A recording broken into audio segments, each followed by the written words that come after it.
Apex making their official announcement yesterday and a big analysis update with how these teams are currently doing as well. Honestly, I was a little surprised to see some of these results, but obviously we've got to dive into it. By the way, sorry for the late video today. I was out very late last night. Went to Monday Night Raw here in Savannah, and it was amazing, man. What a great time. So that's why I'm a little late on the video today. But firstly, let's dive into Gent basically responding to probably one of my favorite, like, I guess, realizations of the ALGS of Apex Esports is the fact that you can really do what you want as long as you are good enough. Everybody will tell you that Wraith is not a meta and that the Sentinel would probably not be a meta. Like, everybody's running Havoc, everybody's running Volt or whatever, but you know, Design just does his own thing, and this is kind of what can make a team very good. And we'll talk about how good they are doing overall, but I love how you can have, you know, Design, not only they get fourth at champs last year, they also do pretty good at, you know, split one playoffs this year. So they've already auto qualified for champs as well. So I like what Disguise is doing. I like how they trust, I guess, you know, the instinct of their players. Design is a very unique player. I don't think anybody is doing what he's doing, at least the way that he's doing. You know, this guy is just so unique. And so I like that that's the direction we're going for Apex. It's not necessarily a hard crutch meta. You got to run this, you got to run that if you want to make it. You can do your own thing. Now, Gent was saying, I don't care what you say, but do not run that gun on Wraith. Now, we'll see. Like, you know, you had Bronzy responding, you know, wait till Esports World Cup, buddy, yo, because it's going to happen. This guy's going to do what he wants to do.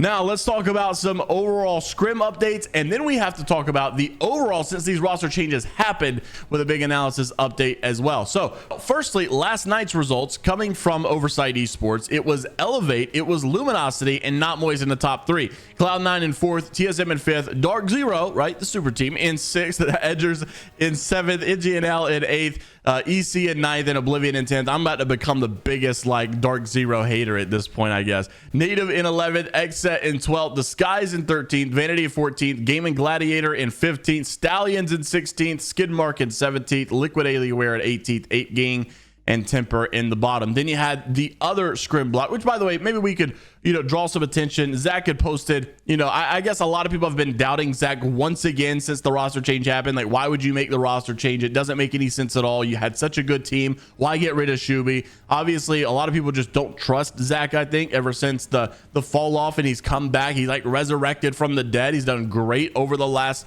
Pro League, over the last split, you know, getting first place inside of the first PSQ to get into Pro League. Did pretty good in Pro League, did pretty good at, you know, split one playoffs. So I get it, you know, why make changes? With the new Slayr addition, Slayer's not only a pretty good player, but he's also a player that also has his doubts, right? I like Elevate because of that reason, right? It's a lot of people that just cast doubt on this because, you know, Slayr, you know, he was the weak link of Luminosity, they say, and Zach Mazer is washed and all this stuff, and they're still doing pretty solid though, right? First place in not only this scrim, but they've done pretty well in some other scrims. Yes, they've had some bad ones, but honestly, so has every other team thus far. So, you know, Slayr on his revenge tour, on his revenge arc, I guess. It's my world. You're all just living in it. I'm excited to see this team continue to compete. Also, in our second block of scrims, Disguised in first place, Elevate in second again.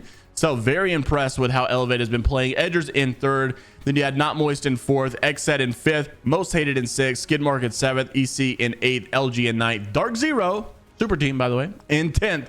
Oxygen Esports in 11th, TSM in 12th, Ape Gang in 13th, Yup in 14th, SSG Super Team also in 15th, CCE in 16th, NGNL in 17th, Stallions in 18th, Vanity in 19th, and Weave in dead last. Now, one of the better stats I think that I really want to draw attention to is coming from Keanu over on EXO. So he actually put a stat together of every average team's points, and this is basically over all the scrims. Now, this does not include, I don't think, last night's scrims because the timing of the video just didn't make any sense. So I highly doubt that it included that.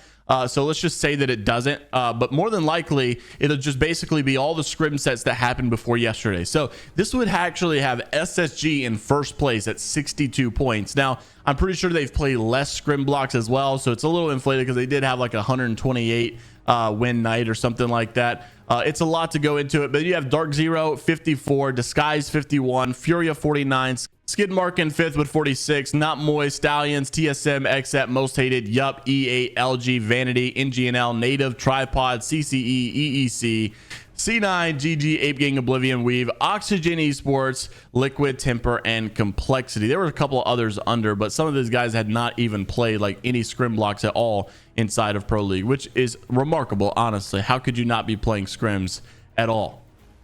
Now, another stat I'm interested in, and probably something I'll be working on today, is the average placements of the teams that have been playing scrims. So that'll be a very interesting one, to say the least. Also, Apex Legends put out their official announcement of the big announcement. It's finally official, right? We knew it was coming, but they did play an entire video about the new POI draft system. So here's what they had to say and how this format changes everything. Roll the clip.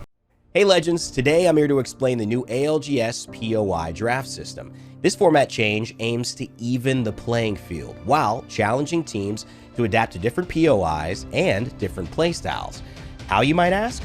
Well, this is how it works.